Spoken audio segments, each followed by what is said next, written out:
Tes my 1, 2, 3, cubaan suara 1, 2 dan 3. Tes my 1, 2, 3, cubaan suara 1, 2 dan 3.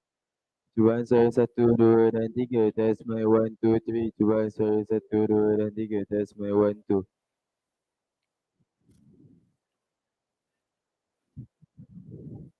Tes my 1, 2, 3, cubaan suara 1, 2 dan 3. Tes my 1, 2, 3, cubaan suara 1, 2 dan 3.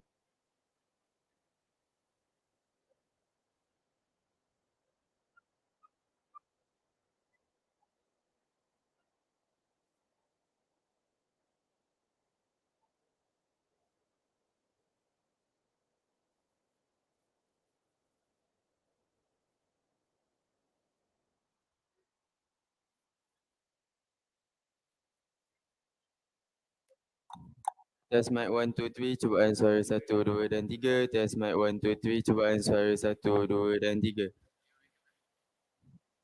Boleh buka apa ni? Untuk kan mesti lagi persen untuk sampai separuh tu. Tes mic 1, 2, 3, cubaan suara 1, 2 dan 3. Tes mic 1, 2, 3, cubaan suara 1, 2 dan 3.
Tes main 1, 2, 3, cubaan suara 1, 2 dan 3. Tes main 1, 2, 3, cubaan suara 1, 2 dan 3.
Tes tes 1, 2, 3.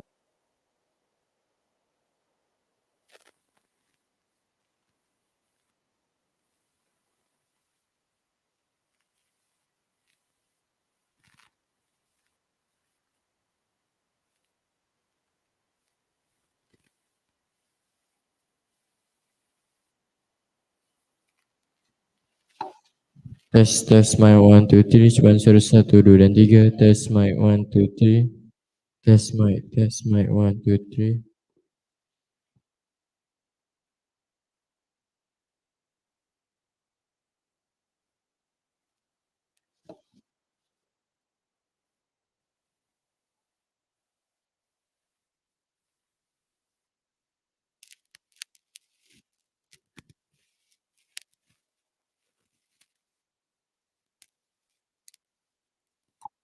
Tes mic 1 2 3 cubaan suara 1 2 dan 3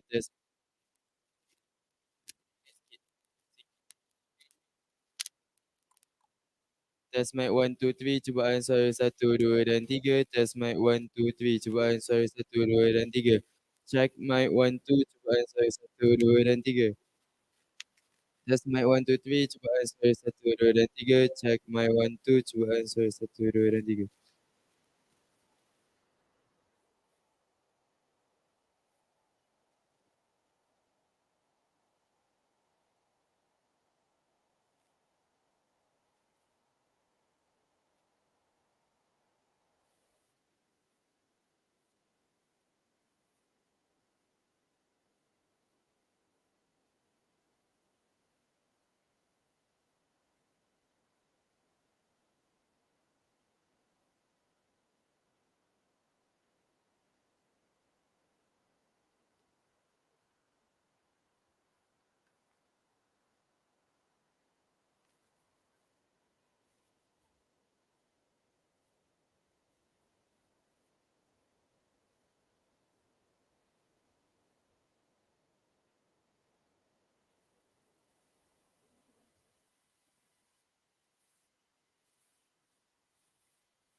Hello, hello. Hello, hello. Test. Test.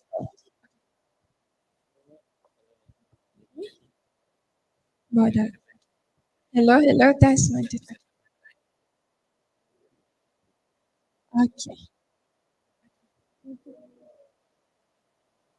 Okay.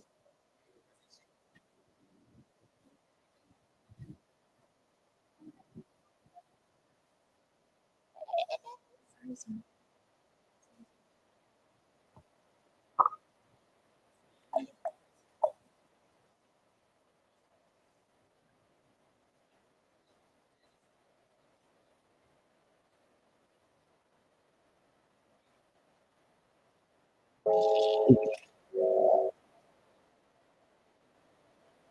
Test, test, 1, 2, 3, test, 1, 2, 3, test, test, testing, 1, 2, 3.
Okay.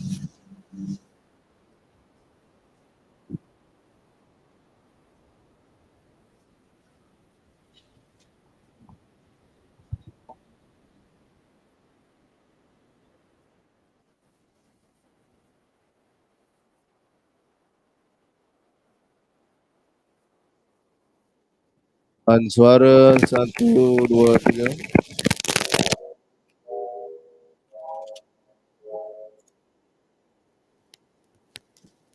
Check 1, 2. Hey, hey, 1, 2. Mic, hey, 1. Hello, Subhanallah, Alhamdulillah. Hey, 1, 2. Gin na gin. Ano gin? Cuba volume ko half je. Gin ko naik. Hey, 1, 2. Cuba suara 1, 2. Hey, hello. One, hey, hello, hello. Hey, 1, 2. 1, 2. Cuba suara 1, 2. 1, 2. Cuba suara 1, 2, 3. Bismillahirrahmanirrahim. Selamat pagi. Hey, 1, 2. Cubaan suara. Cubaan suara 1.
Test mic test.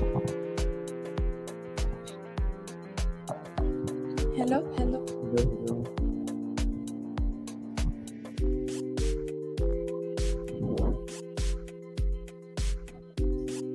Yes, 1, 2, 3.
Greetings and welcome, I bid to the judges, teachers, guests, and the participants of the 10th Fully Residential School International Symposium. Before we begin our first session, let me introduce you to our judges for today. The Chief Judge is Dr. Dalina binti Rosdan, a public health medicine specialist. The second judge is Mr. Muhammad Fahan bin Adnan from SMS Hudud Terengganu. And the third judge is Ms. Halaina binti Gapo from SMS Banting. And I'm Muhammad Izzat Khairuddin bin Samsudin from Sekolah Menengah Sains Miri, while the timekeepers Muhammad Afiq bin Asmi and Muhammad Arif Firdaus bin Khairul Anwar are from Sekolah Dato' Abdul Razak. Now, allow me to read the rules. Each team should consist of presenters and a technical assistant. The presentation must focus on the sub-theme assigned to the team. The duration of the presentation should not be more than 10 minutes. I repeat myself, the duration of the presentation should not be more than 10 minutes. The bell will be rung once at the 9th minute and twice at the 10th minute. And the question and answer session will be conducted after each presentation. Now, allow me to invite the first team from Sekolah Menengah Sains Semua. The floor is yours.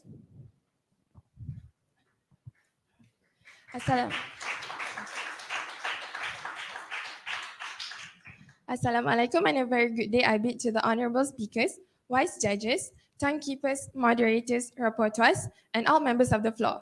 Firstly, let me introduce ourselves briefly.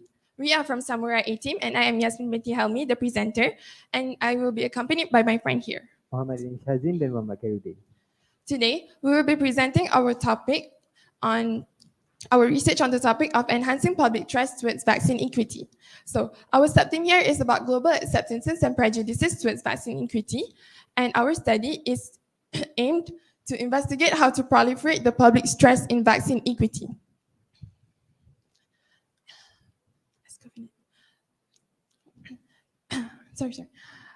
As COVID-19 continues, Ladies and gentlemen, first and foremost, we'd like to welcome all of you on a journey towards vaccine equity.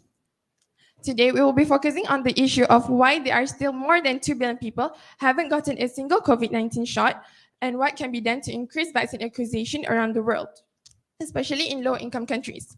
As COVID-19 continues to ravage populations around the world, the ongoing issues of inequities in vaccine equity, in vaccine have been made clear that there's a need for global vaccine equity in our world. So we all know the grief and loss that this pandemic has been inflicted in our mankind. Furthermore, according to the World Health Organization, more than 6.4 billion doses have been administered globally. However, why did the people out there, even maybe one of us now here, had lost our loved ones due to the irreversible predicament? Why can't our loved ones be saved from the viruses? It is because the prejudice community is formed. So firstly, we must know the definition of vaccine equity. What is vaccine equity? Why do we need vaccine equity? Vaccine equity is an act of ensuring that vaccines, specifically COVID-19 vaccines, which is the focus of our study today, are distributed fairly to all populations worldwide, regardless of one's socioeconomic status or background. Moreover, What is global acceptances towards vaccine equity? It can be defined as the whole population's agreement on vaccine equity. Conversely, the global prejudices towards vaccine equity is the preconceived opinions by the public. So the global prejudices is one of the main leading causes of vaccine inequity. So what are the vaccine inequities, you may wonder? Firstly, it is due to vaccine apartheid. According to the United Nations webpage, vaccine apartheid is unequal access to COVID-19 vaccines and treatments within and between nations. Vaccine apartheid is due to limited supplies of vaccines, due to the high demand for vaccines. Stockpiling vaccines or vaccine hoarding is when global supply is already limited by manufacturing capacity is morally indefensible. Doses must be shared so that global supply is equally distributed. Next, according to the World Bank blog, the limited supply of vaccines is one of the biggest issues which hinders vaccine equity. Subsequently, inadequate infrastructure and logistics is one of the main causes of vaccine inequity.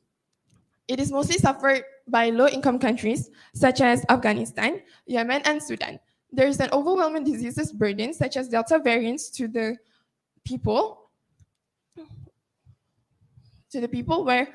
um, where there is no local producers to provide vaccines. This is an article of the challenges that I have stated, who's stating the deficit of healthcare workers in low-income countries and the downfall of the healthcare system. Lastly, the causes of vaccine inequity is vaccine hesitancy by the prejudiced community. This community acts this way because they do not have the knowledge or sufficient resources and accurate information on vaccine equity. Hence, this becomes the obstacles to the vaccine equity. Okay, so to enhance the public trust, before we enhance the public trust, we all must know what are the importances of vaccine equity. The first one is vaccine equity is able to stop both the spread and the evolution of a disease. So when everyone get vaccinated, it will lower down their risk on getting affected by the COVID-19. This will also help in stopping the emergences of new COVID-19 variants. For the second importances we can see here is achieving global public health. So WHO have stated that they have targeted 70% for the global vaccination coverage by mid-2022. Unfortunately, these targets are not achieved due to lack of vaccination rate in lower income countries. And for the third importances is there will be a call for solidarity. It's been projected that there will be extraordinary solidarity in order to raise resources for every country to receive the vaccine and help increasing the national health capacity. And for the last importances is vaccine equity allow the rebuilding of our societies and economy. So when everyone get vaccinated, it will also make them more safe and give them the opportunity to go back to work and do their daily basis like before the lockdown. So this will help rebuilding the society and economy. Now let me explain the research method that we have done to achieve this today presentation. The first one is we have done an offline questionnaires that were given out to our schoolmates within the range of 14 to 16 years old. The second one is we created a Google form to gain the public opinions about vaccine equity.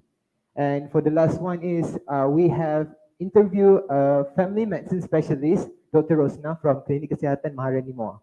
Now let us watch some of the clip from our interview.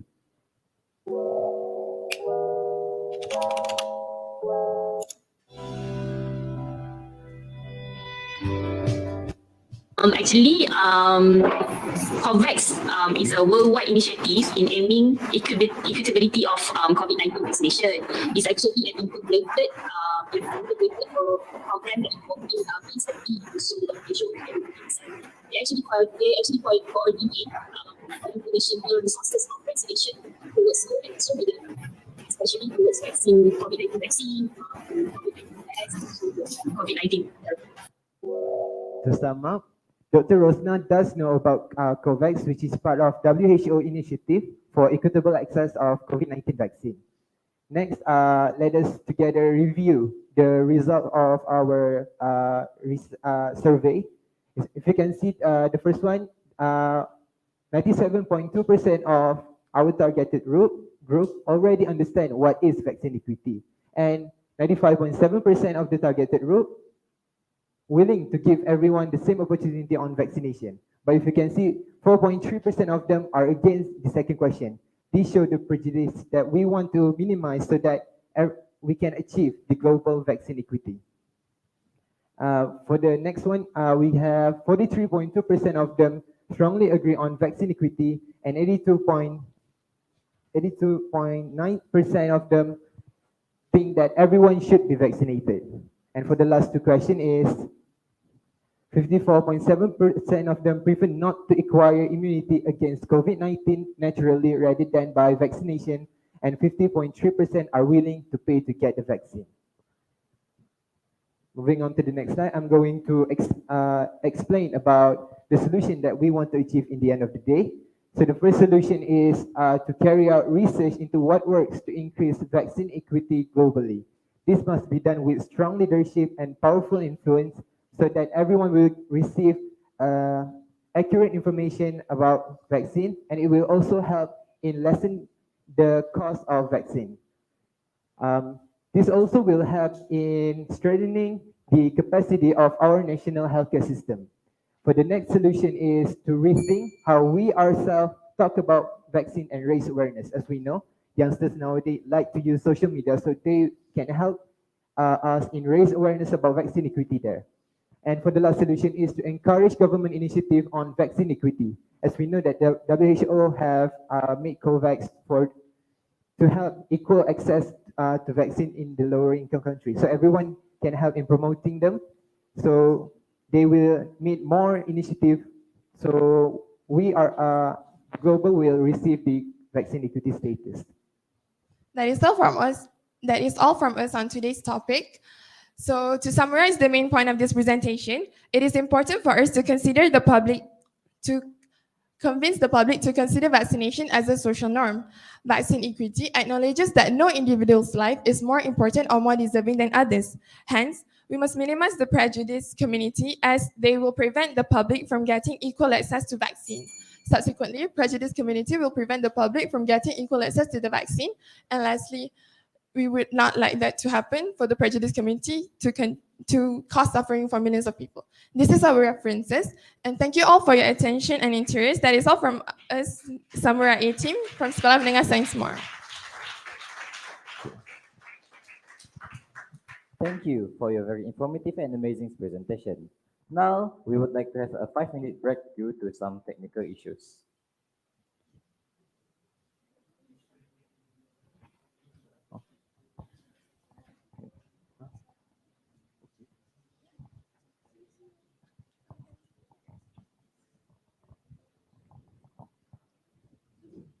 Sorry. Now, I would like to invite the audience to ask questions if you may.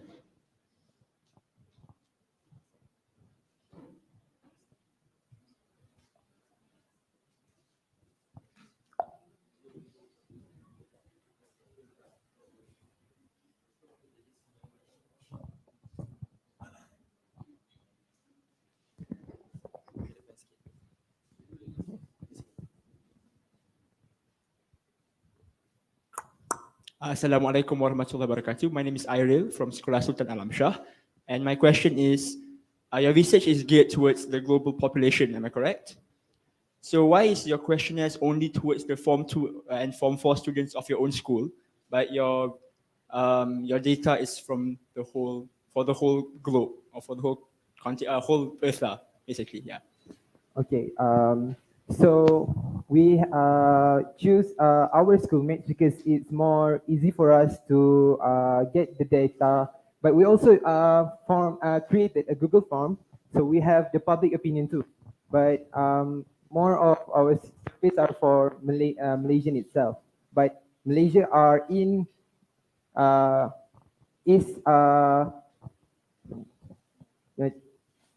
Malaysia are also in the world, so it should be counted as a global opinion too. The Google form was also created for the age range of the respondents are from 14 to 70 years old.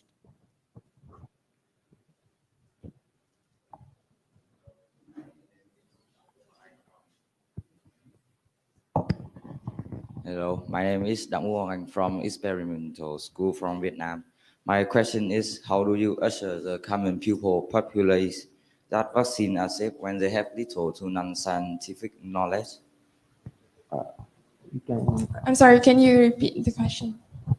Is how do you assure the common pupil populace that vaccines are safe when they have little to non-scientific knowledge?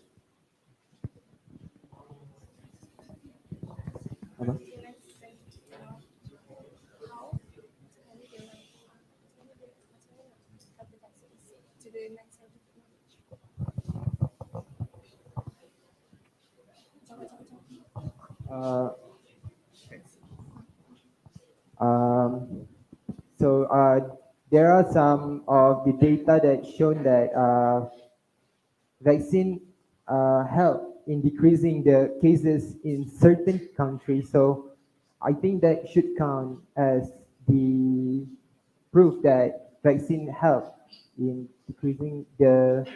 uh, decreasing the risk of getting infected by the COVID-19. Thank you.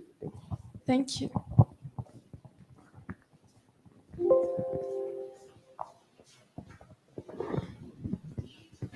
Next, I'm inviting the judges to give some questions.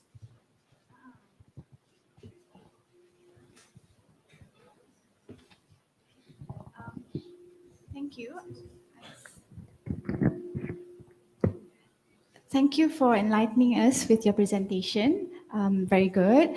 I just want to, I think maybe from the question that was given by our friend from Vietnam, if correct me if I'm wrong, I think maybe the question is more of how do you want to assure the public who has not much scientific knowledge on making them not be prejudiced towards vaccine. If you may just try and answer on that. I think, is that the question from Vietnam? Was that your question? Okay, all right. So more on how you want to educate the public. Okay, as we all know, social media such as TikTok, Instagram, and Twitter is the most influential applications to the youngsters nowadays. So we can raise awareness towards on social media. Thank you. We can also given out and raise awareness in media massa and also television or anything. That's all. Thank you for your enlightenment. Now, we'll have a 5-minute break due to some technical issues.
Now, I would like to invite the next team from Sekolah Sultan Alam Shah to present.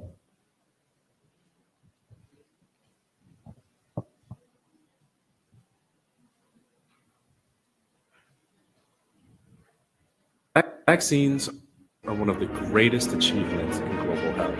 This is an undertaking unlike, I think, anything mankind has done before. I mean, we're literally talking about vaccinating every man, woman, and child on the planet.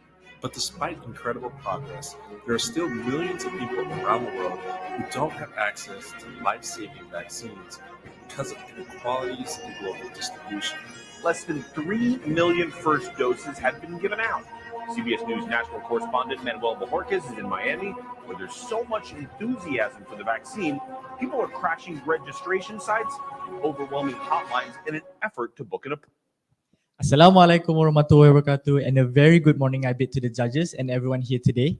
We are representing Sekolah Sultan Alam Shah, and before I start off, I would like to give a brief introduction. My name is Mikael, and standing beside me here is Anaki. We also have two more beloved group members, Haris Haziq and Ira Lukman. Now, our sub-team is Vaccine Equity, and our title is Leveling Out the Playing Field. As you can see, ladies and gentlemen, we have segregated our presentation into 4 segments, which are number 1, definitions, number 2, issues, number 3, solutions, and number 4 is our conclusion. Now, before we dive any deeper into our topic today, we need to know a critical definition, which is the definition for vaccine equity.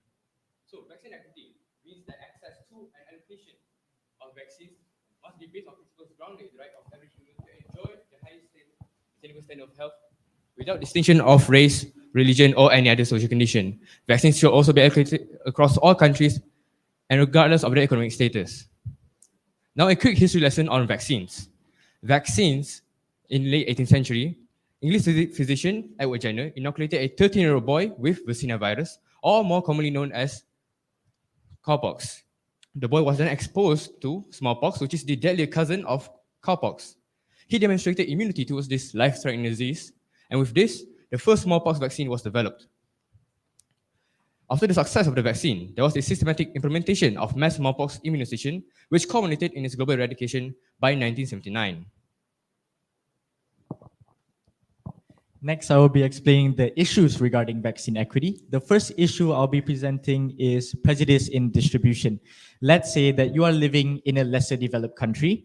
Does that mean that you are any less entitled to get vaccinated compared to people living anywhere else in the world? Your answer is no. But alas, prejudice is still a major issue that we are facing till this day. Richer and much more developed countries are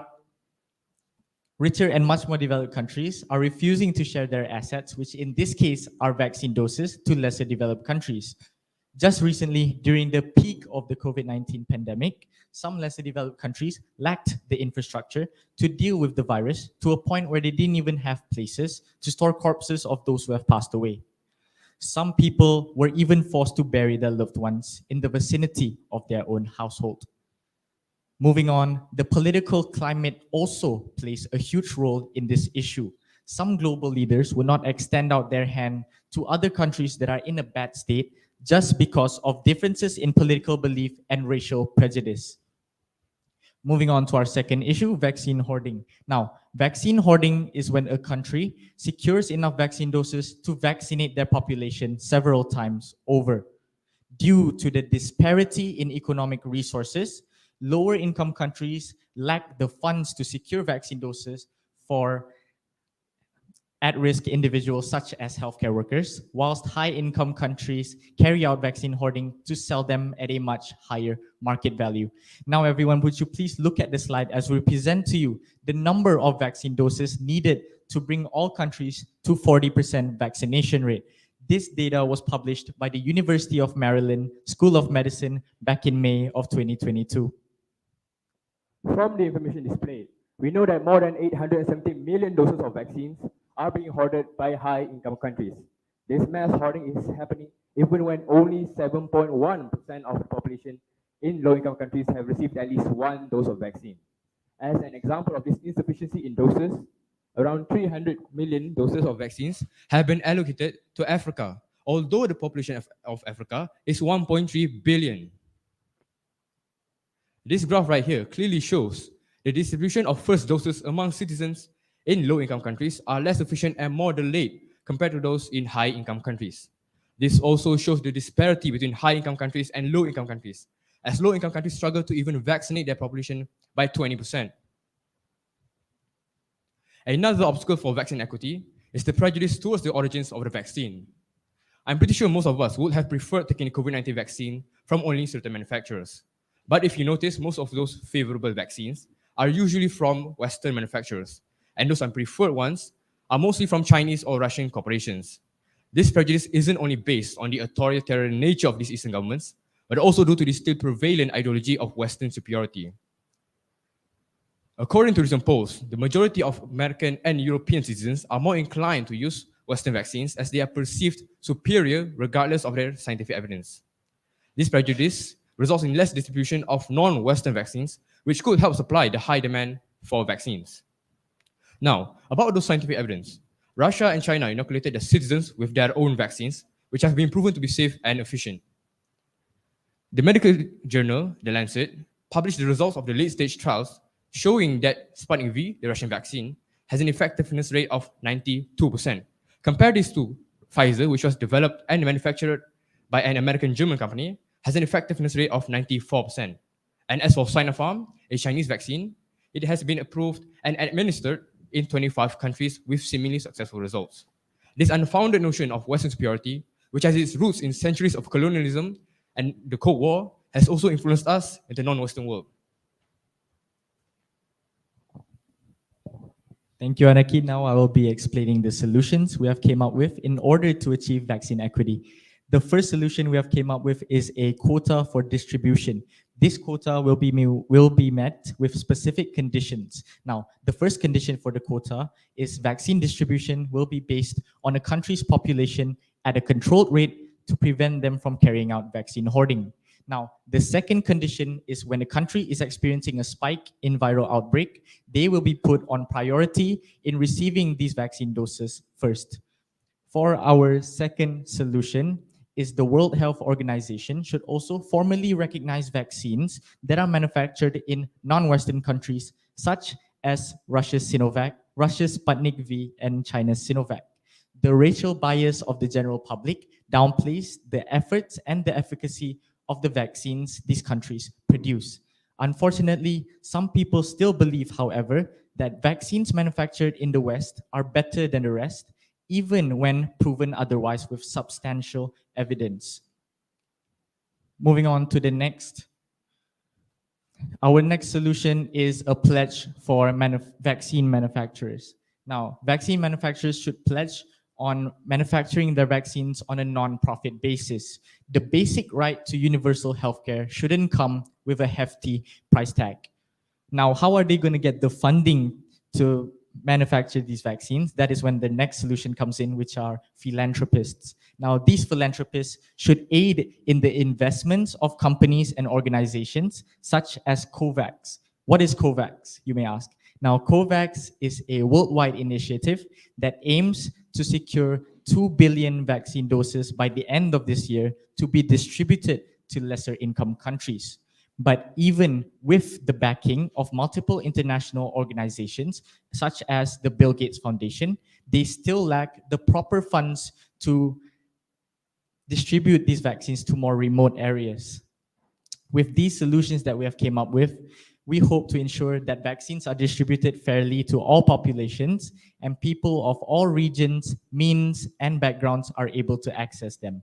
As a man named Martin Luther King Jr. once said, "Injustice everywhere is a threat to justice anywhere."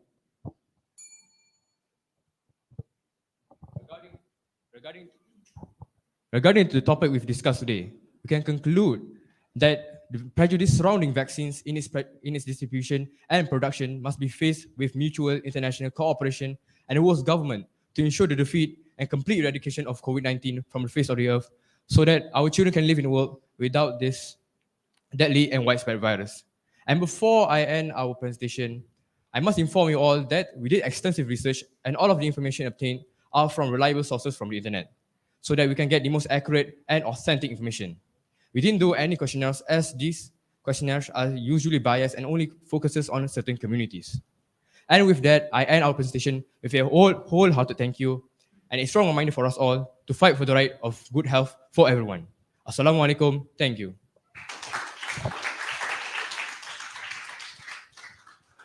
Thank you for the presentation. Now, I would like to invite the audience to ask some questions.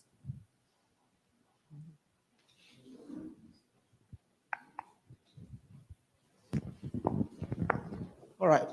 Good evening. Good morning. It's interesting that you have mentioned Western superiority as today about vaccine equity prejudice. However, I find it unfair since, as we look, allied countries, allied to regimes of Russia and China, such as Pakistan, Iran, small African nations, are more likely to purchase vaccines produced by both regimes, such as Sinovac and Sputnik V, while countries allied to Western regimes such as the United States and European Union are also more likely to purchase vaccines produced by those regimes, such as Pfizer and Johnson & Johnson, for example. But even though both sides are purchasing the same vaccines produced by the allied countries, we still didn't see any vaccine equity. We couldn't say that these countries are actually cherry picking vaccines, since most of African nations are actually Chinese allies. But do we see big Sinovac contributions to this country? No, because Sinovac is still a corporation and still do rely on the rule of supply and demand. So I would like you to suggest enforcing mechanism, a better enforcing mechanism, so that these corporations can actually distribute vaccines equally instead of relating to abstract and not, I could say, abstract concept like Western superiority, which only exists in the political level instead of the materialistic level that we are in a situation now. Thank you. Thank you for the very good question. So to answer your question, as I have said just now, we have enforced a pledge on vaccine manufacturers. So when we enforce this pledge, a new policy will be put on all vaccine manufacturers. So let's take, for example, Pfizer, which is a German and American company. One vaccine vial costs around $19.5. So when we enforce this pledge on a non-profit basis, this will decrease the cost of the vaccine. Therefore, more countries are able to purchase them and distribute it more around the world. Does that answer your question?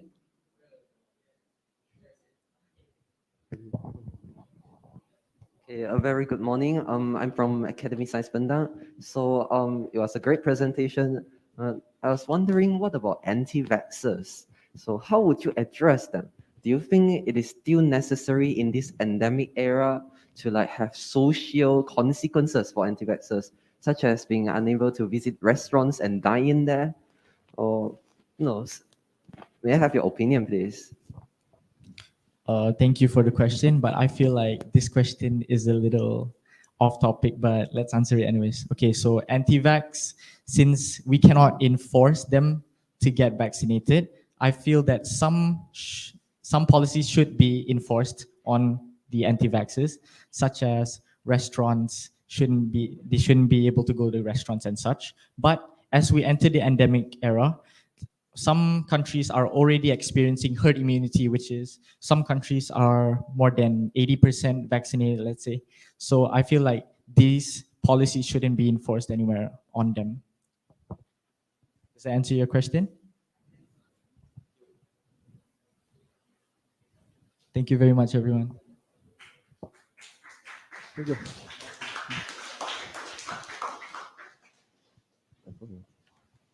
Now we have a 5-minute break due to a technical transition.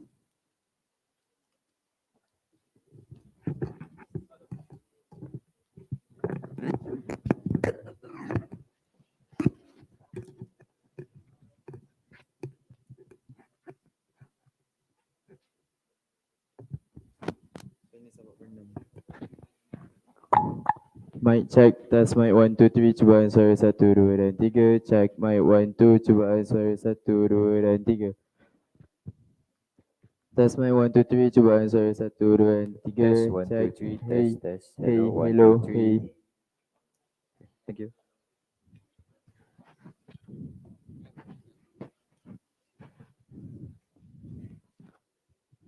Test mic 1, 2, 3, cubaan suara 1, 2 dan 3. Check mic 1, 2, cubaan suara 1, 2 dan 3.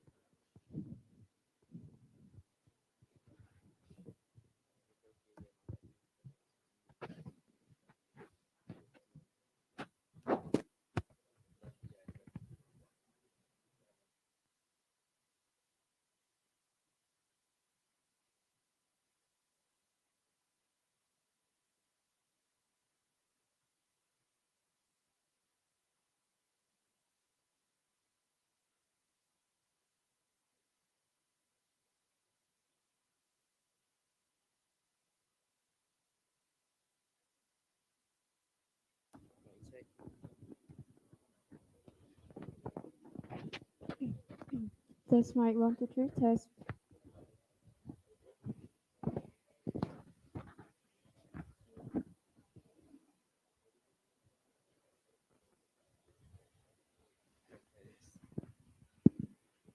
Test mic.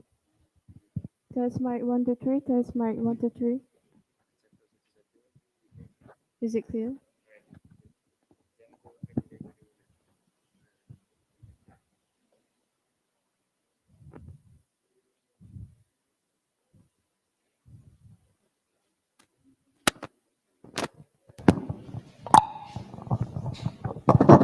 Test.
Now, I am inviting the next team from SM Science Machang to present their piece of mind.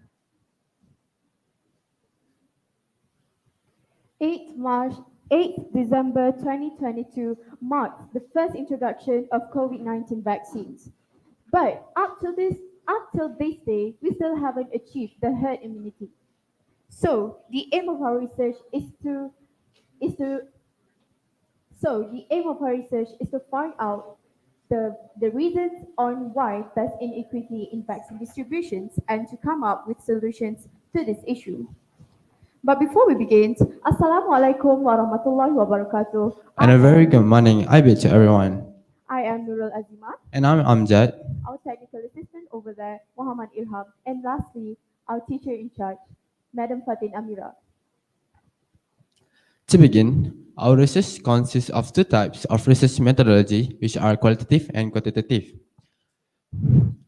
Online surveys and questionnaires are both qualitative and quantitative, while online research is qualitative. We have three major ways to collect the data, which are online surveys, interview with respondents, and discussion with our teachers. Now, on to the main topic. Let us begin with the definition of our topic.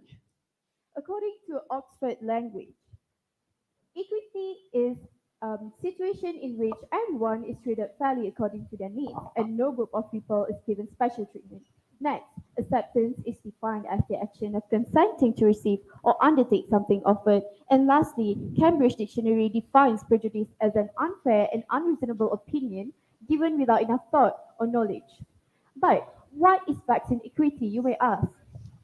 As stated by the Save the Children organization, vaccine equity acknowledges that no nation, state, or even individual's life is more important or more deserving than another's. Next slide. Now, according to the World Health Organization, the world has reached a milestone of where the world has reached 2/3 of the world's population has been vaccinated. This may seem like a small number, but considering the fact that the world's population stands a whopping 7.8 billion people, that means approximately 5.32 billion people have received at least one dose of vaccine. According to our survey, the three major reasons for people to get vaccinated are first, job scope requirement, second, to build body immunity, and lastly, to achieve herd immunity. Let's move on to the next slide. Let's take a look at the percentage of vaccine intake by countries of different group of incomes. As you can see, countries with a high income and upper middle income gets the most vaccine out of all groups. This is really worrying considering the fact that low income and lower middle income countries made up of more than half of the world's population.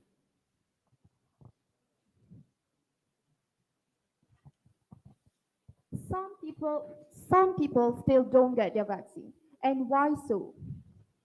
The roots of this problem are low-income countries lack the financial strength to pre-order vaccines from the manufacturers. Vaccine manufacturers tend to concentrate more on high-income countries. The most obvious example is less than 2% of Africans have received their vaccine. Few examples of vaccine inequity around the world are the eldest and medically vulnerable individuals who are dying from COVID-19 disproportionately in poor countries. On the other hand, young and healthy individuals are getting vaccinated in wealthy countries. In addition, statistics has shown that over 7.8 billion doses of vaccine have been administered as 27 November 2021. Yet, less than 1/4 of these doses were given in lower middle income or low income countries. Based on our presentation so far, you may ask yourself why vaccine is needed. Well, to answer that question, vaccine is needed to ensure that you're given protection for you and people around you from many potentially deadly diseases. It will also reduce or even get rid of some diseases if enough people are vaccinated. Vaccine will also protect other people in your community by helping to stop diseases from spreading to the people who can't take the vaccine.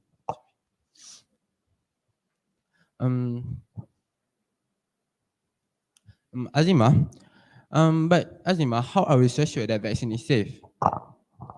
Vaccine manufacturers and researchers develop vaccine before being introduced. Vaccine underwent rigorous safety testing before being introduced. They are also constantly monitored for side effects after being introduced.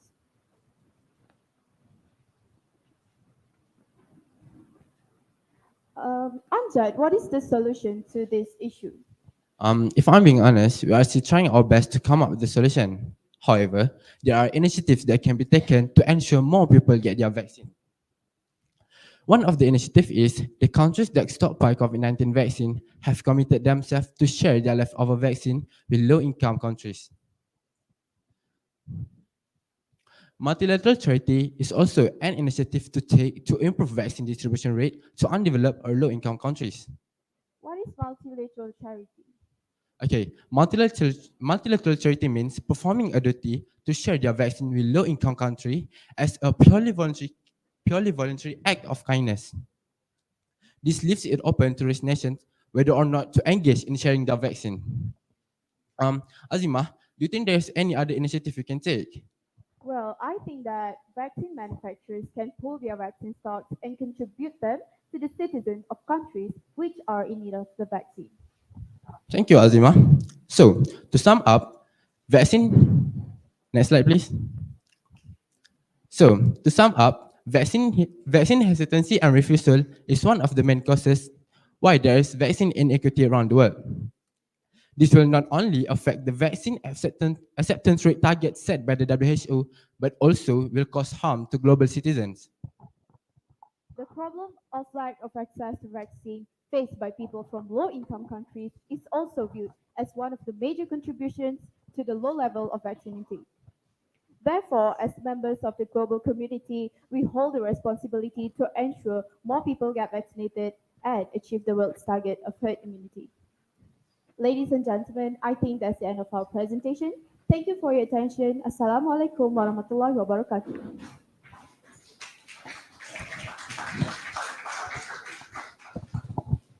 Thank you for the presentation. Now, I would like to invite the audience to ask some questions.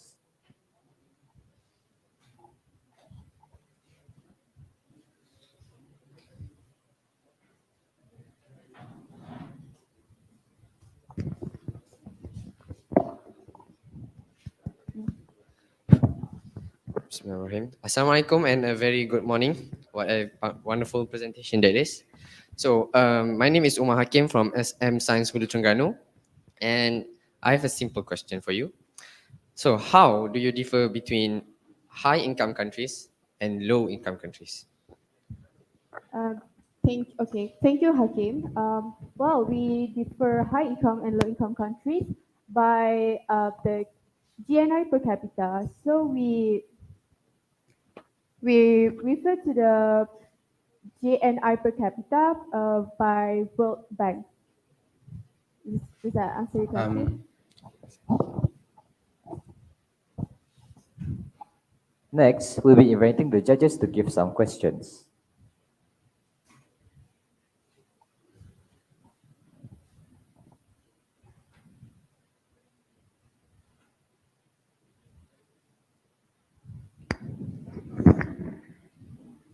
Thank you so much for your presentation. It was very good effort. My question would be, I see that you have 3 methods on your research. Okay, so I'm just curious to see from that 3 methods, how is it being translated to your outcome? Maybe you can elaborate further on that. Thank you.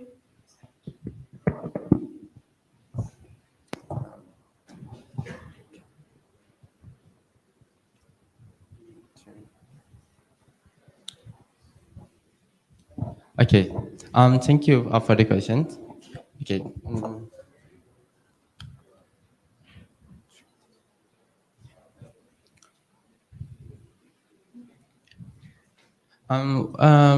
The three methods or the 2 reasons?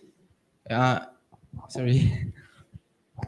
Just maybe just walk us through from Okay. how you do your research, Okay. and then and how you get the outcome that you've just presented. Like,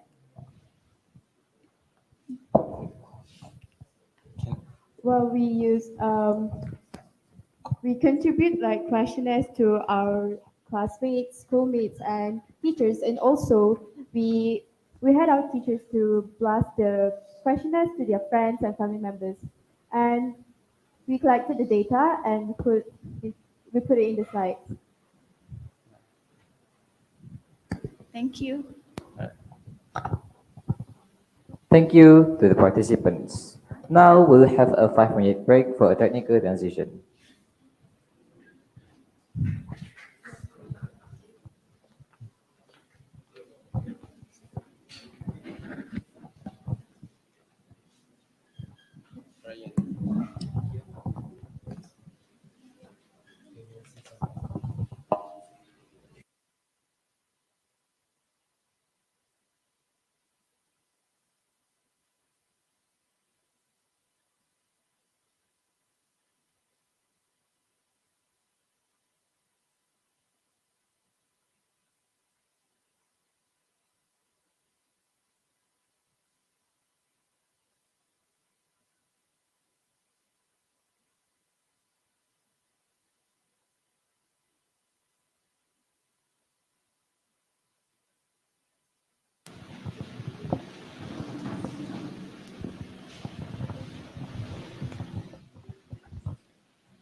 Hello, hello. Subhanallah, subhanallah.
Allow me to invite the next representative from SBP Integrasi Sabak Bernam to present.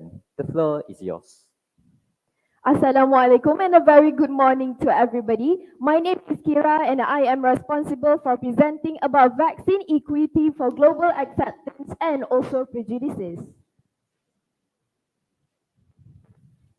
Throughout this whole presentation, we have touched the topic of COVID-19 outbreak, vaccine access by the government, vaccination, rejections, trust, and also vaccination rate. We have three main research objectives, which are the first one is we wanted to prove why countries and the citizens accept the vaccine and also have prejudice against them. And the number two is we wanted to identify the factors of acceptance and also the rejections. And the last one, we wanted to know whether the vaccine equity aim has succeeded or failed. Throughout this whole present investigation, we have used different methodologies in order to make sure that our presentation will come well. Let us start our presentation for today by understanding the keywords from our title. The first one is vaccine. Vaccine is a substance that is introduced into the body to stimulate the body's immune response. Now, what about vaccine equity? Vaccine equity means a concept used to provide access to vaccines globally. Global acceptance means the act of saying yes or agreeing to a particular thing worldwide. Now, last but not least means prejudices. Prejudices means unreasonable dislike or a preference for one particular group of people or things over another. Our team consists of 5 members, including our beloved supervising teacher, have conducted a survey, and we can see that most of our respondents come from the range of 13 until 17 years old. Almost all of our respondents are willing to be vaccinated and accept the vaccine for various reasons, and also almost all of our respondents have completed the 2 doses of COVID-19 vaccine. However, only half of them already took the booster shot. Here we can see that what influences to be vaccinated, what influences our respondents to be vaccinated is they themselves. Now we wanted to know what is the factor of acceptance for our respondent. We can see that our respondents accept the vaccine because they want to protect themselves and also others. And some of our respondents also reject the vaccine because they are afraid of 3 things, which are the side effects, the rumors, and also the religious and traditional beliefs. Our survey conclusion is people accept the vaccine because they want to protect themselves and also others. And some people reject the vaccine because they are afraid of the side effects, rumors, and also religious and traditional beliefs.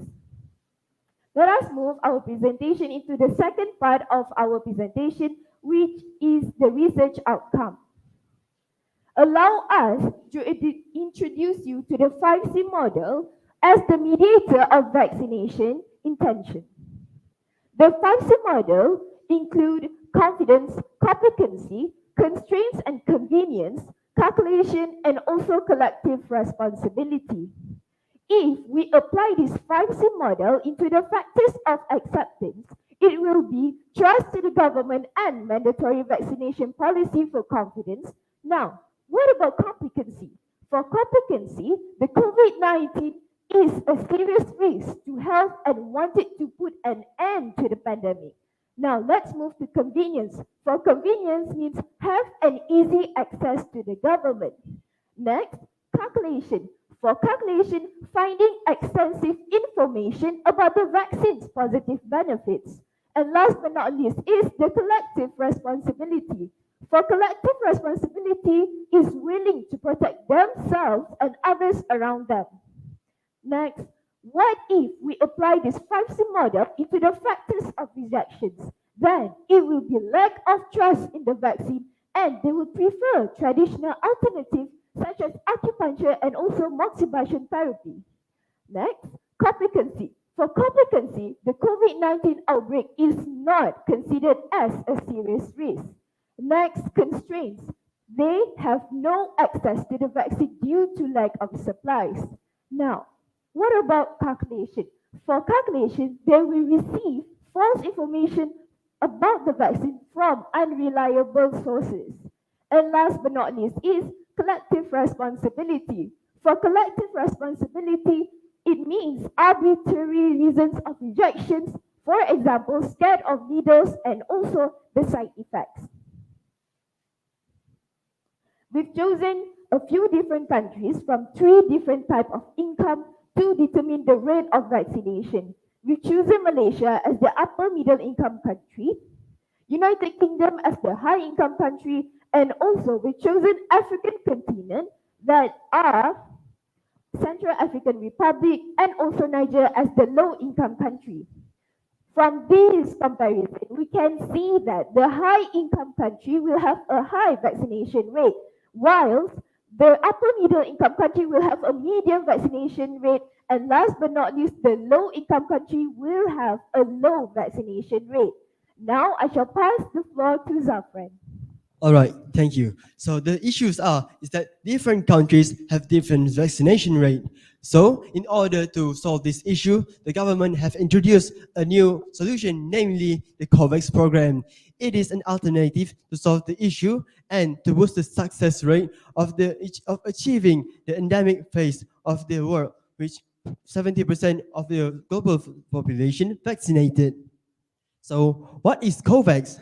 COVAX is an initiative aimed to accelerate the development, production, and equitable access to COVID-19 tests, treatments, and vaccines. So COVAX is divided into two parts. That is for low-income countries and for high-income countries. For the low-income countries, COVAX provided free vaccines, which is the only viable way in which their citizens will get access to COVID-19 vaccines. However, for the high-income countries, the COVAX should serve as an invaluable insurance policy by buying vaccines from multiple manufacturers.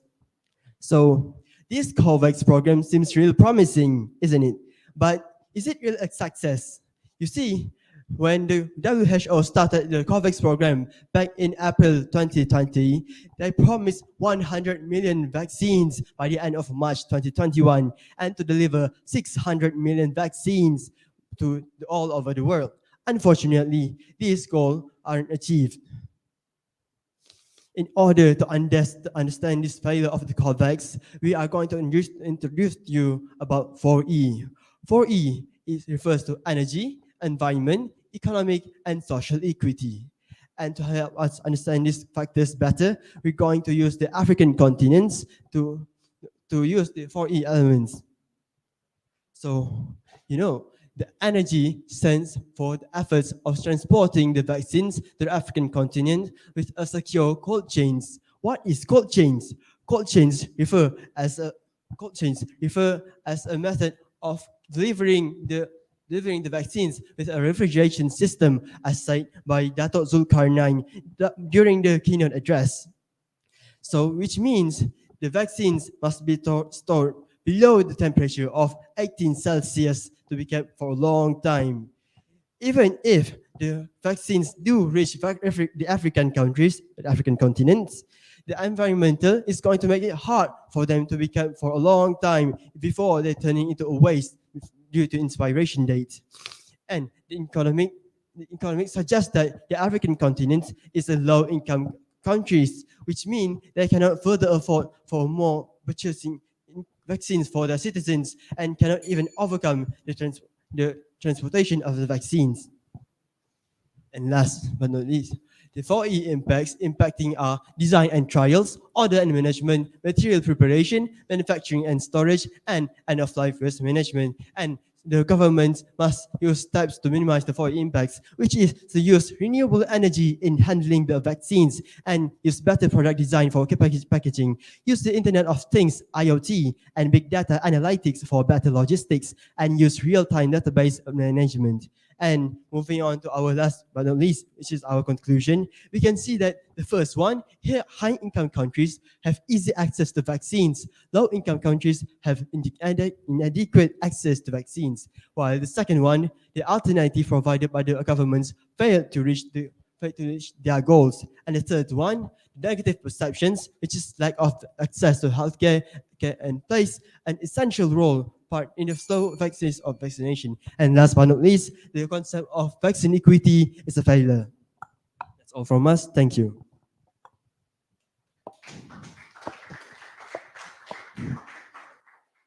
Thank you for the enlightenment from the presenter. Now, I'm once again inviting the audience to ask some questions.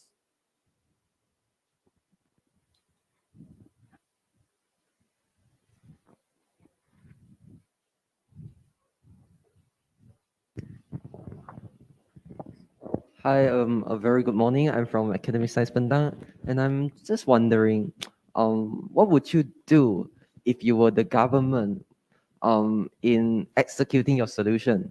Thank you. What do you think the government should do in executing that? Yeah. Can you repeat your questions? Basically, just now you proposed a few solutions to overcome the 4E problem, right? Yes. So yeah, if you were the government, how would you actually execute them? So you see, the steps that we have introduced, that we are introducing COVAX, which is a way to deliver vaccines all over the world. So as a government, we are going to help spread awareness to our people, our nation, in order to realize that the importance of the vaccine. And to do this, we are going to do advertisement in televisions or even in the social media.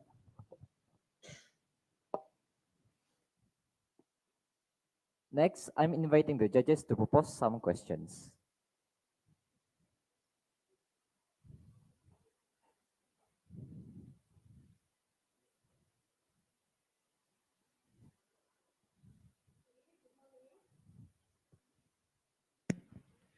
Good morning. Thank you for a very informative presentation, I would say.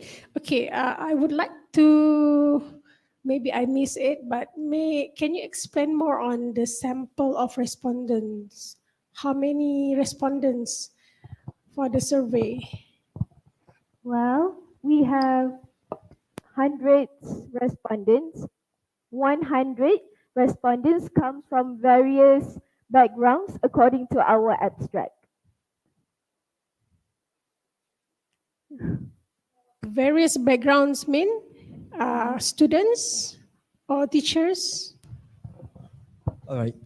Various backgrounds means that they come from various age arrangements and various occupations, such as from some teachers and also some various background areas, which means that our respondents come from the whole Malaysia or even the whole country.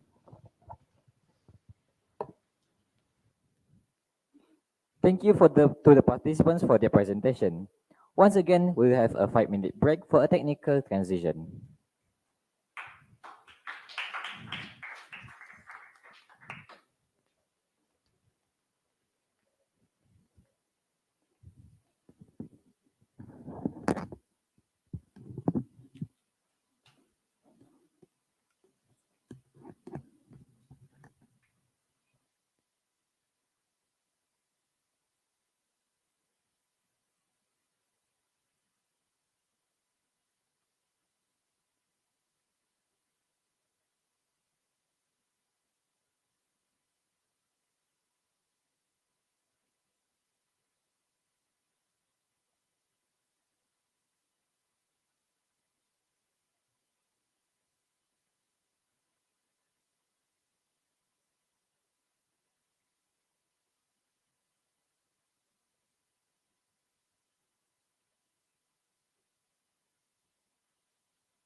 Pandemic to end.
Test.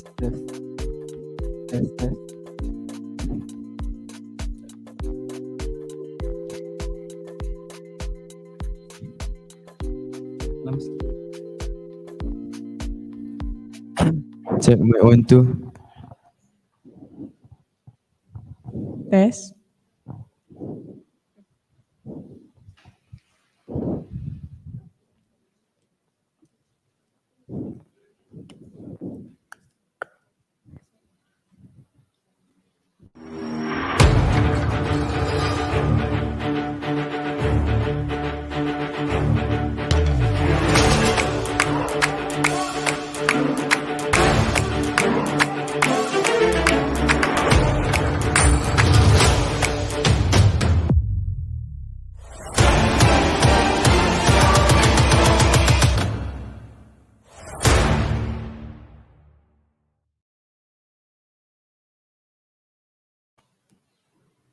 Now, I would like to invite SBP Integrasi Temerloh to present. Assalamualaikum warahmatullahi wabarakatuh, and good morning to honorable judges and fellow audience. My name is Datu Ryan Rafiq bin Datu Darius. And I'm Ella Najwa. And we are the representative from Integrated School of Temerloh. Our focus for today is the threats to vaccine equity under the sub-theme Vaccine Equity, Global Acceptance and Prejudice. Before we go any further, let me explain what vaccine equity means. Vaccine equity means ensuring that everyone in the world has equal access to vaccines regarding their social status and background. As we all know, COVID has had devastating impacts on economics, education, healthcare, and social activities. Hence, vaccines are much needed to stop the spread and mutation of the disease. Next. Our agenda for today is we will first go through research background and problem statement, followed by objectives, methodology, research outcomes, solutions, and last but not least, summary of findings. Next. A lot of action has been taken to prevent the spread of COVID-19, such as wearing face masks in public indoor spaces, maintaining at least 6 feet between others, and closing countries' border and avoid large gathering. However, it is still insufficient to fully contain the virus. What is needed to prevent the growth of COVID-19 and to end the pandemic is to achieve global immunity.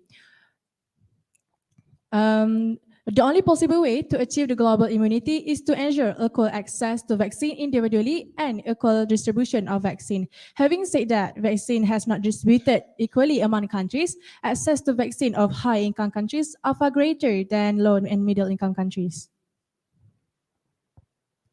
So, in order to reach vaccine equity, we first have to figure out or identify the threats to vaccine equity.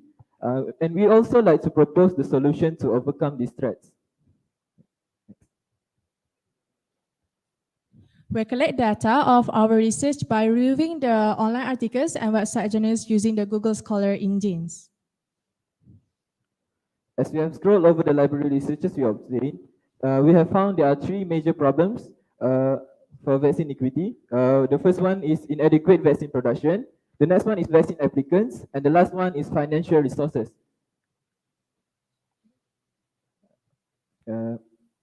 Problem emerged on the vaccine due to the obstacle to producing billions of doses of vaccines. At the end of 2021, global production of vaccine has reached 12 billion doses. However, it is still insufficient to cover a global population of 7.9 billion people. Some high-income countries have purchased more doses than their population, resulting in a smaller piece of pie being available for developing countries. Consequently, high-income countries will be able to receive their vaccine between 2020 to 2021, while vaccination in middle-income countries will continue until 2023 to 2024. The next threat I'll be talking about is vaccine applicant. Since the beginning of 2022, the pace of vaccine development achieved a true and unique partnership between multinational pharmaceutical industry and government has led to emergence of different types of vaccine candidates. Some countries, especially high-income countries, are able to choose vaccine for their population due to the economic power of the countries. The sophisticated technological industry to produce vaccine is currently limited less than 20 countries. However, therefore, it is believed that countries with an approved vaccine developer are given priority to choose vaccine for their populations. Next slide. As the data shows, high-income country has purchased more vaccine than the middle and low-income countries. As you can see, high-income country purchased more Pfizer, the majority, almost 3.5 billion doses of Pfizer, while middle-income country and low-income country does not have the chance to buy or to purchase the vaccine.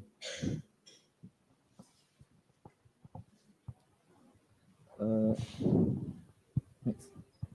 So for the last research, our research is financial resources. Next.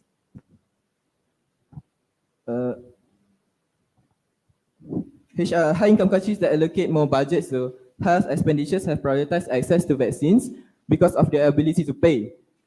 Meanwhile, low-income countries have insufficient funds to even purchase vaccines. WHO Director General Ghebreyesus stated that 49 in the world have about 40 million doses of the vaccine, while one of the low-income country only have 25 doses of the vaccine. As you can see, high-income countries, the majority of high-income countries and upper middle-income countries has fully vaccinated their own population, while not even half of lower middle-income country and low-income country has fully vaccinated their population. Forging ahead, we all know every problem has its own solution, like how every lock is made with the key. The first solution for inadequate of vaccine production is government need to facilitate the export of vaccine component, including the active ingredient, to finish and fill the facilities globally will ensure that vaccine reach market in critical needs. Other than that, all healthcare authorities need to play an important role to continue research and development, including support through inexpensive clinical trial of additional COVID-19 vaccine candidate will further serve to increase supply. Other than that, the COVID-19 vaccine global access facility, known as COVAX, are created to help low and middle income countries to vaccinate their population by require full funding in order to ensure that COVID-19 vaccine production continues even as a demand for vaccine in upper income countries wins. Moreover, finance by development banks and international development agencies is needed to expand the physical infrastructure necessary for vaccine production where it is currently non-existent. Next slide. As for the solution for vaccine applicants, global vaccine allocation strategies, which population size, we give priority to countries with larger population, high incidence. We give priority to countries with higher number of new cases in the past 2 weeks, higher prevalence, priority to countries with higher number of active cases, and the last one is mortality. We give priority to countries with higher number of deaths. For simplicity, we assume that all vaccines are administered with a 2 doses schedule. 2 doses are administered simultaneously. The body can build full vaccinal immunity immediately after vaccination. Next slide.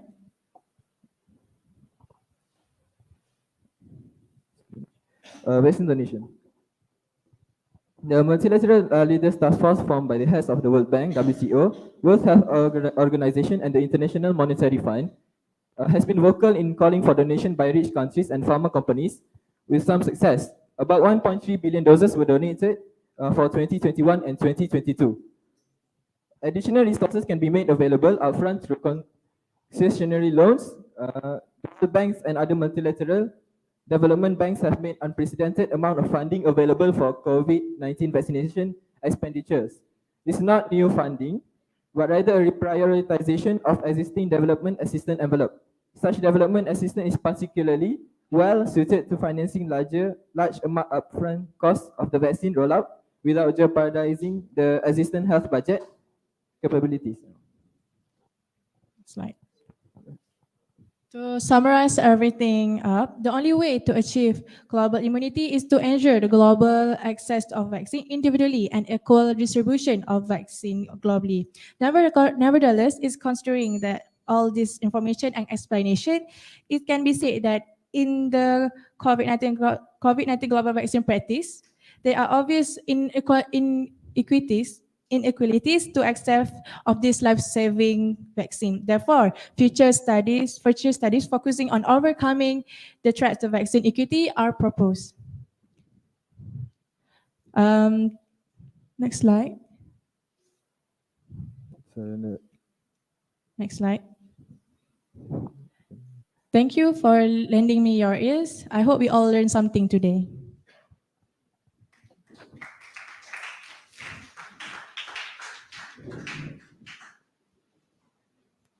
Now, I would like to invite the audience to ask questions.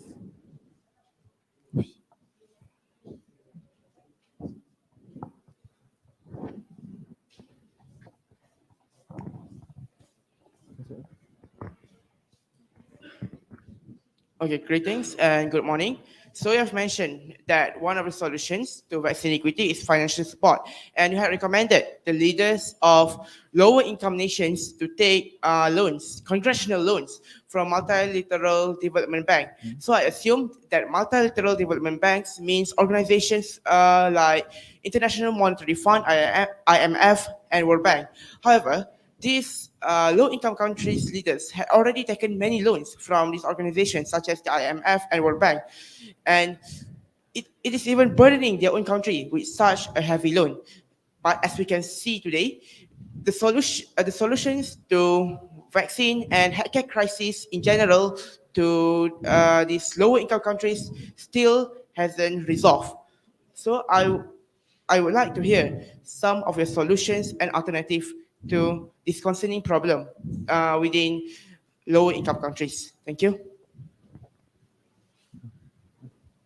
I'm sorry, can you repeat your question again? All right, you have mentioned that one of the solutions to vaccine equity is financial aid, which includes taking congressional loans from multilateral development banks, such as when you say multilateral development bank, it directly means organizations like International Monetary Fund and World Bank. But the leaders of lower income nations had already taken these loans to fund development and vaccination and immunization program in the country. And it is even burdening the country with heavy loans from these organizations such as IMF and World Bank. However, as we can see clearly with our own eyes today, the immunization problem and healthcare crisis in these nations hasn't resolved. So I would like to hear some of your alternative and recommendations to these concerning problems among lower income nations.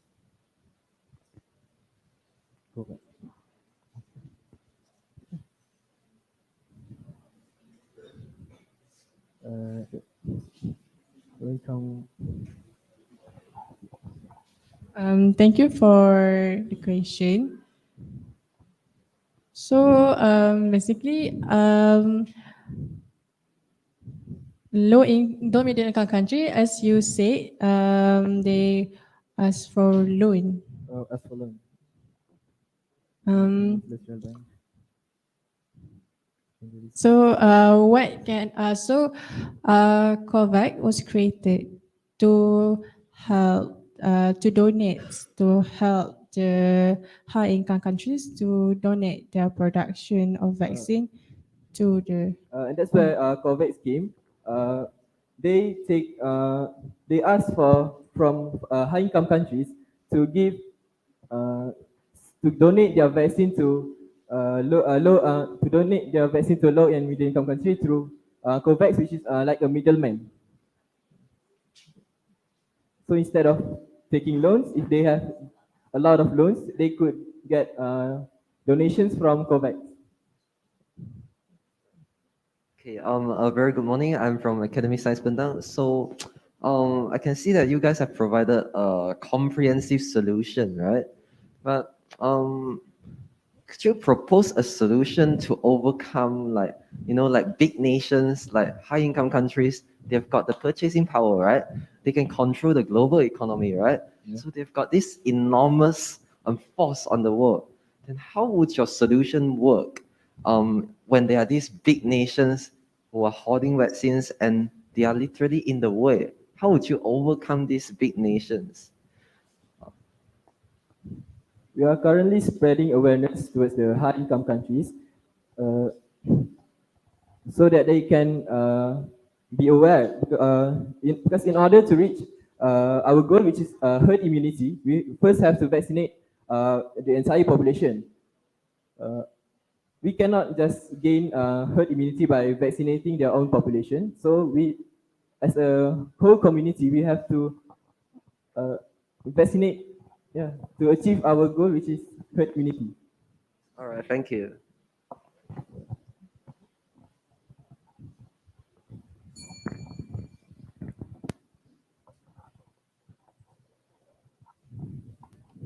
Now let's invite the judges to ask questions.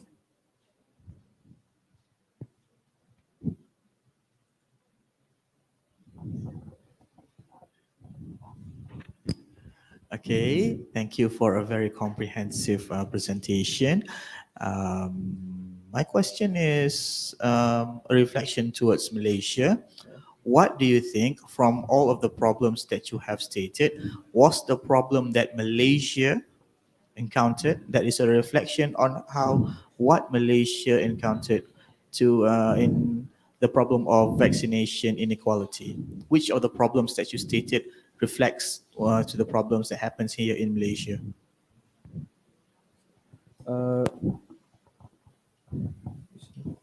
I think this is inadequate vaccine production because in Malaysia we do not have any sort of technology to produce vaccines, so we have to import from other countries, so we have to import the vaccine from other countries. So that is our problem in Malaysia.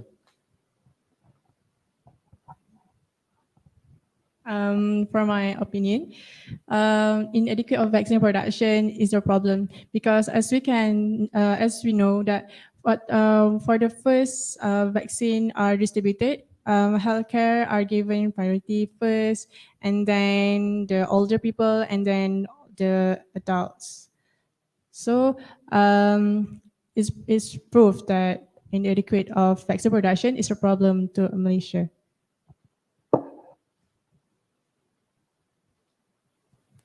Thank you, presenters. Now we'll take a 5-minute break due to technical transitions. Right.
Hello.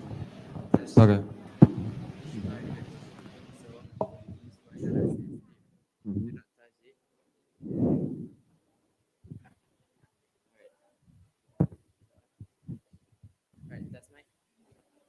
One, two, three. One, two.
Don't know.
Asal lu banget dulu.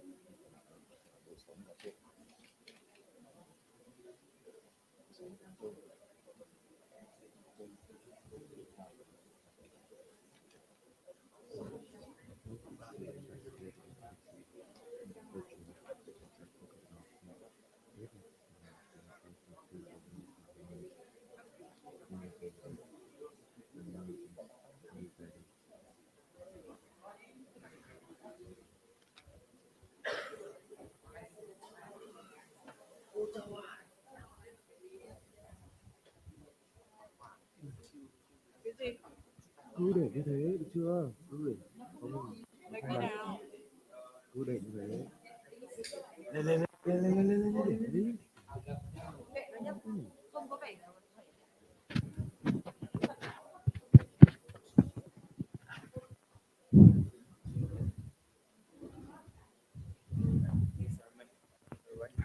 One, two, one.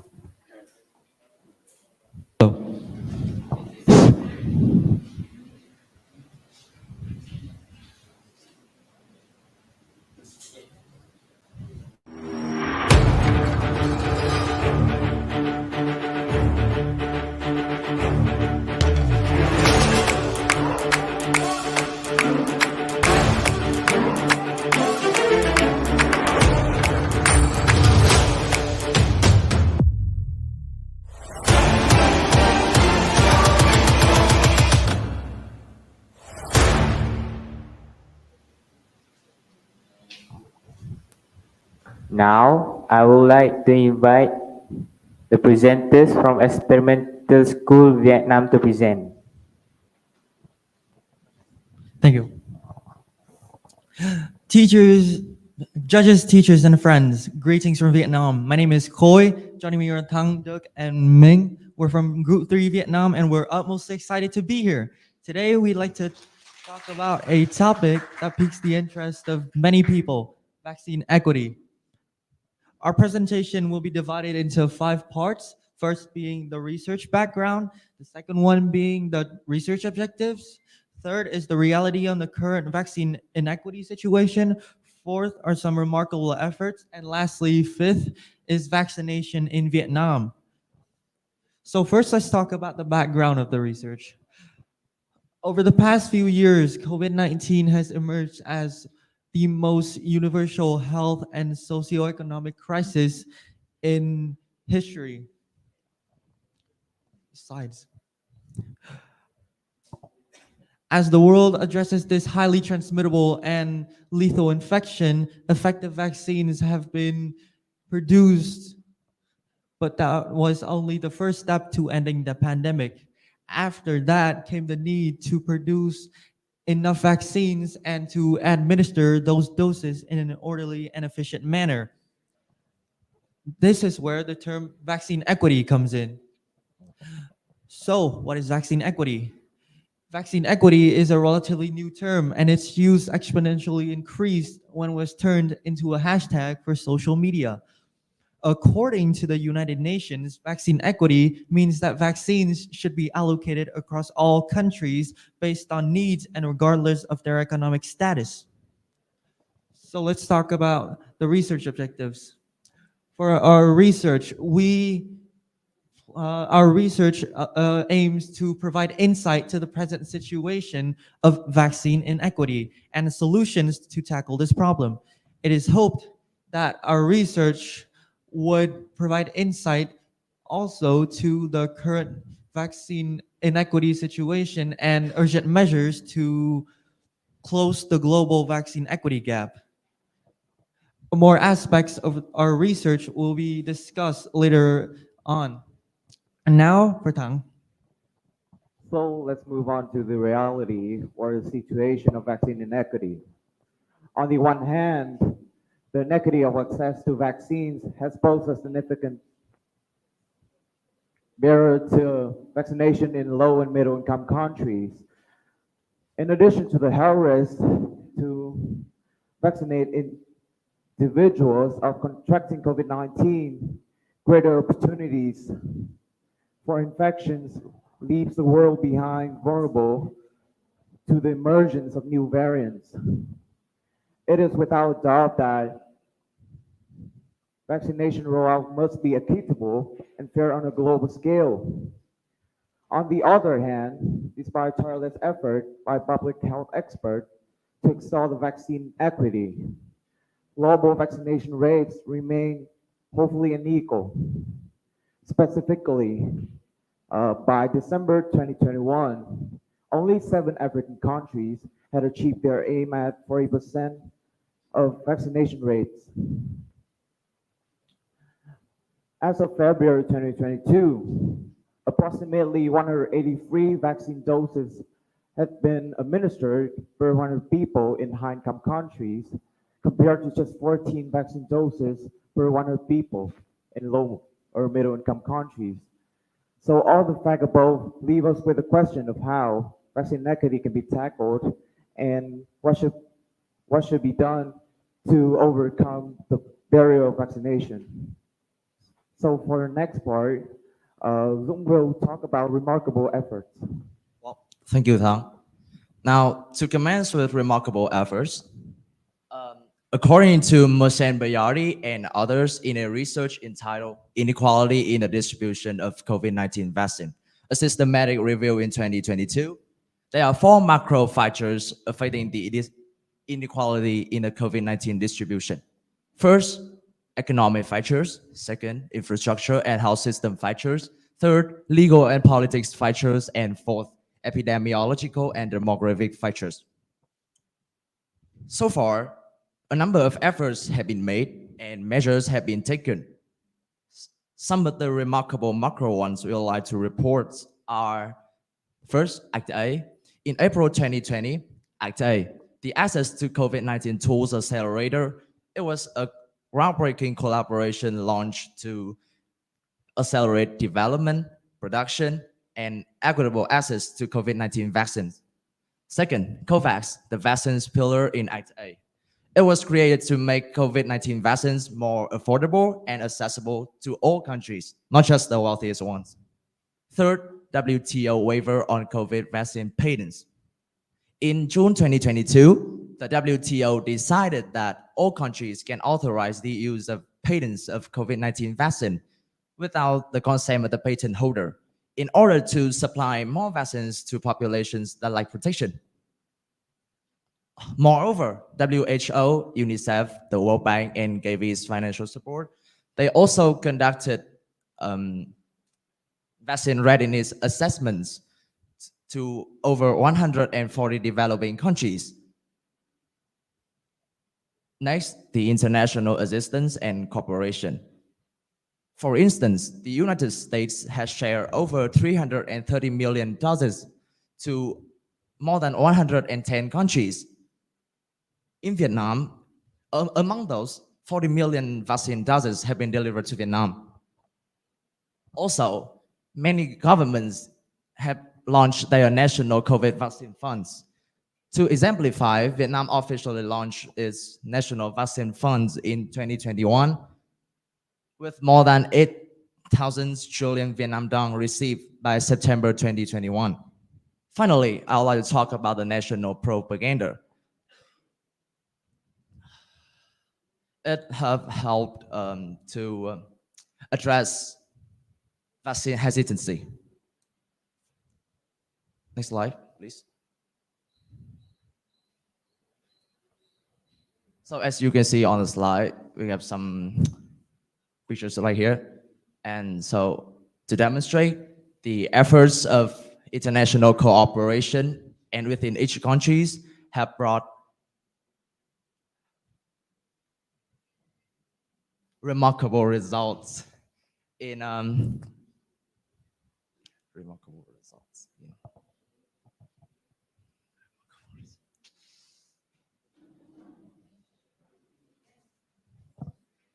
Remarkable results. Sorry.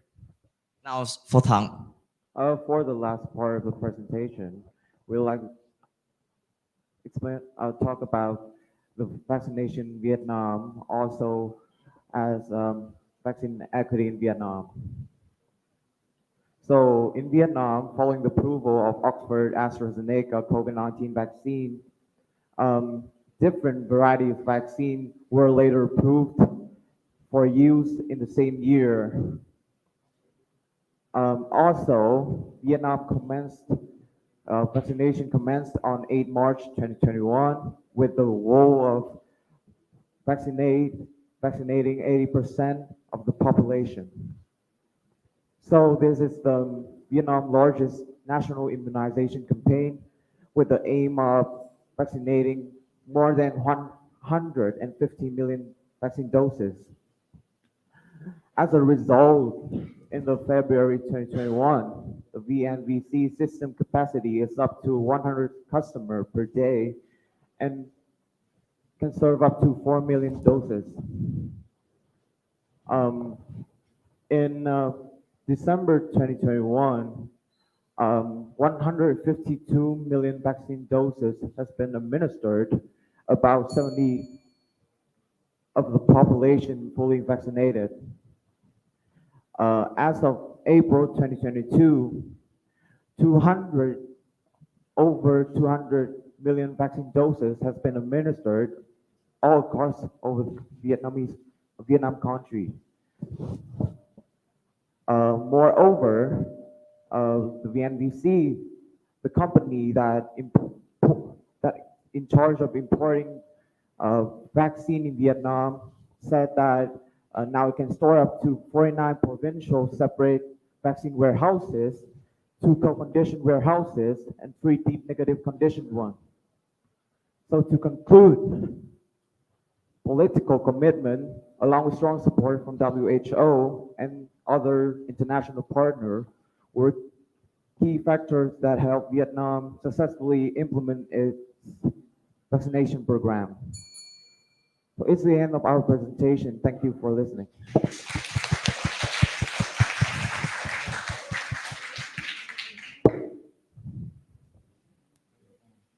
I would like to invite the audience to ask questions.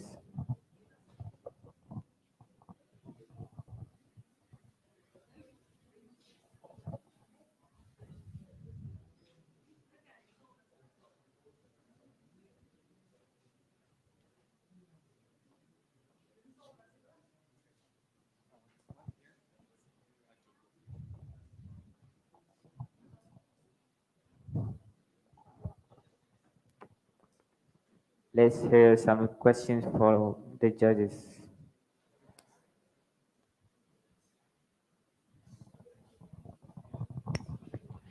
A very good morning, and thank you for an informative presentation. My question is, okay, you talk about national propaganda. Okay, can you explain more on how Vietnam addressed the issue of vaccine hesitancy?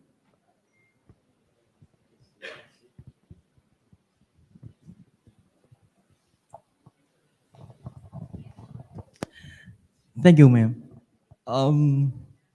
That was a very good question. It's a good question.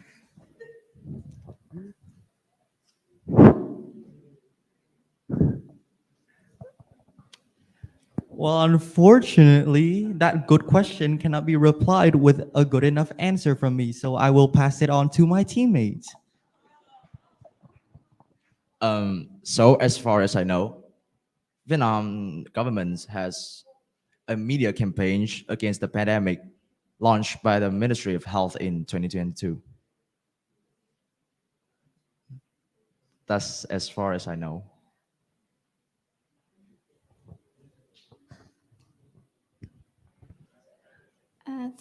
Thank you for answering that question.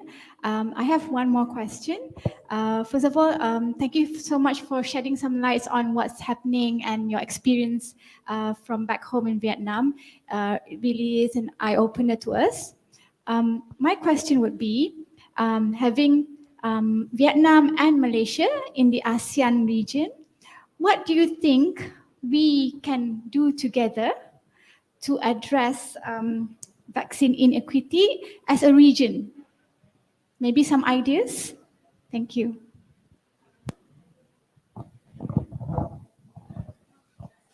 No, thank you. Luckily, this one can be replied with a good enough answer from me. So, my thought process on this is that we should work together first. We should throw an event, like an event that we all come together and discuss on this problem first, and then we would decide which is the best way. And to me, the best way is that the people should take the lead. People should, be more conscious of of the current situation on vaccine inequity, and so they know how to take control of it. Moreover, the government also needs to deal with this situation. So that's about it.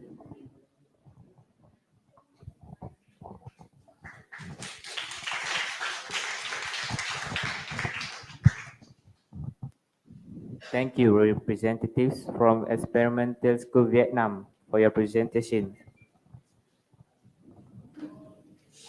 Thank you to all. Thank you to all presenters for your interesting, informative, stimulating, and fascinating presentation. Thank you to all audiences and judges for your time. And that's the end of our session. Thank you.